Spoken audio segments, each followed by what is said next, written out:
Front Office Insights are presented by Sage. Let's welcome in Dodgers Executive VP and General Manager Brandon Gomes. Brandon, it's Brian Kenny here. Congratulations to you. Thank you, BK. Appreciate it. It seems like forever ago that we were talking to you. I don't even remember, game 5. It's all a blur. Maybe game 2, I think they were saying now in my ear. I just wondered, like, I'm sure you guys, you study what works and what might not work at the time. You went through the wild card this year, so you had the Reds, Phillies, Brewers, Blue Jays. What did you learn about what wins from this run?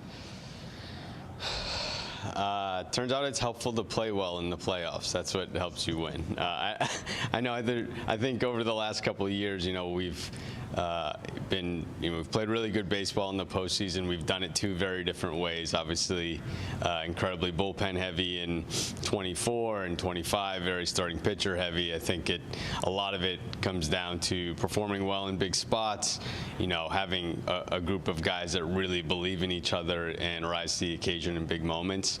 And, you got to have your guys play well. And our group it was a special group. The core group's incredible, and that's what they do, everything they do starting from day 1 of spring training. So, yeah, we've played really quality baseball over the last 2 years, and also, caught some breaks, which is helpful. Yeah, you guys have gotten bounced, too. When you were great, you guys won 111, you won 107, and you can just lose.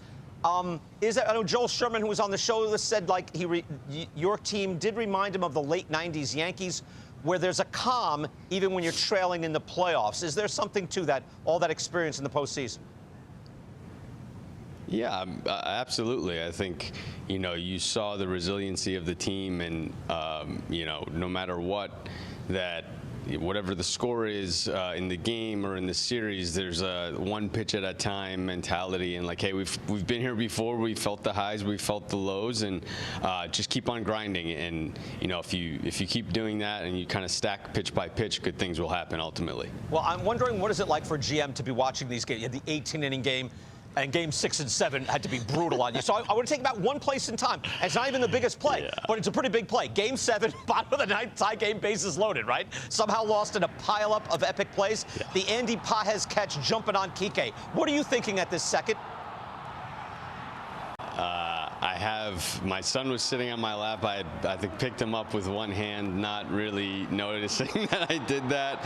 And the whole, our whole group just completely erupted when Andy went and got that ball. There's so many incredible moments throughout that series. And then game 7, obviously just a whole nother level. So, the Blue Jays played incredible baseball, and, we're very fortunate to be on the winning side of that series. So what is it like for you then? I'm sure your families are around, but Andrew Friedman is around. Are you dispassionate, or are you like going nuts? Are you throwing down drinks? Like, what are you doing to, like, you can't play anymore. You used to play, but you can't play. What is it like watching that as a GM? Yeah. I mean, it's high adrenaline, high stress, very dialed in every pitch, certainly some white knuckle moments.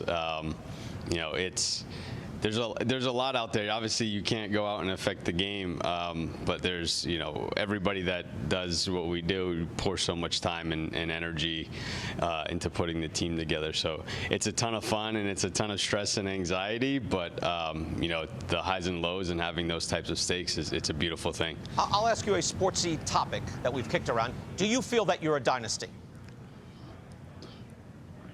I don't know. That's for other people to decide. All we're worried about is, like, each and every year going out and putting the best possible team we can out there. We have a ton of fantastic superstars on our team that are egoless and are solely focused on winning. So that's what we're most excited about, to continue to build around that group and trying to win as many championships as possible. See, I should have prefaced it by saying don't be modest, because then you end up being modest. No, don't be modest. Just say it. All right.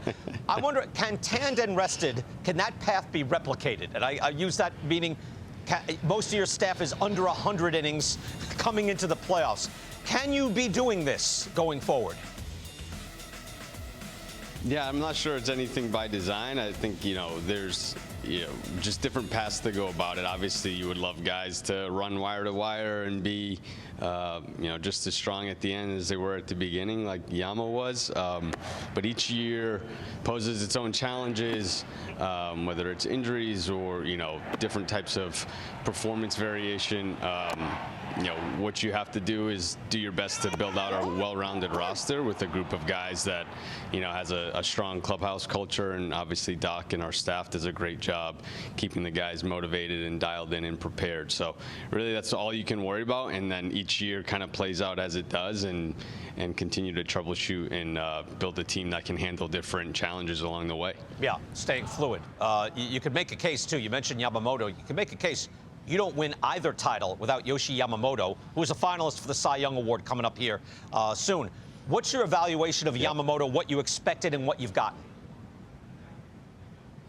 I mean, performance-wise, obviously, has been outstanding. What we saw last year, and him really, once he got settled in and coming into his own, once he came back from injury, and each time out in the postseason, getting better and better.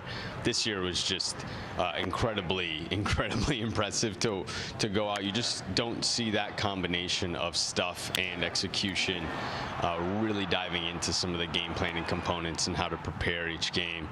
And then just an absolute killer mentality.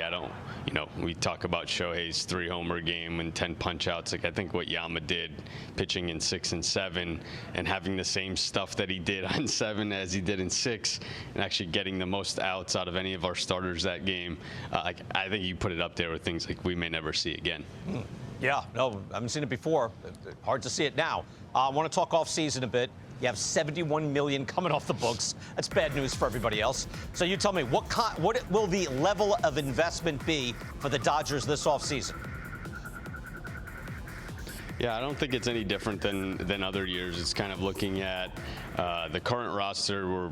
We're fortunate with how aggressive we've been the last few off seasons to have a really high floor. So we can look at free agency and trade scenarios on how to fill the different areas to continue to make us as good as we possibly can to win another World Series this year. So it could look a lot of different ways. Certainly ownership has been nothing but supportive along the way. So we don't expect anything different on that front as far as like we're going to go out and put together the best possible team we can. Keeping in mind like the goal is to win this year, but also to make sure that we continue to be as good as we possibly can for as long as we can. Last year, Brandon, you went all out for bullpen help, and come the postseason, no Yates, no Tanner Scott, Blake Trinan struggled, and I thought you did great. By the way, I'm on record. That's the way to attack it.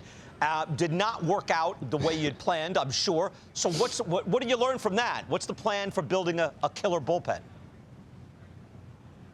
Yeah, I think, what we did last year was to try to put ourselves in position, come trade deadline, not having to go into that market. I don't think that mentality will be any different, in taking a good hard look at our pitching depth with, what we feel like right now is something that is really strong in our system. And obviously that's a fleeting thing, and, pitching depth can go quickly as we've seen in the past. But, continuing to look at how to supplement and make sure we're prepared to, like we talked about earlier, for a lot of different scenarios. And when we feel like there's a opportunity to add and really, move the needle as far as championship odds, we'll do it. And if not, that's okay. We have a really strong group as is, and kind of let some of these guys go out there and get some opportunity. There we go. All right, Brandon Gomes again, Los Angeles Dodgers, 2-time World Series champions, 2 in a row now, 3 in the last 6. Brandon, congratulations to you, and enjoy your off season. Thank you.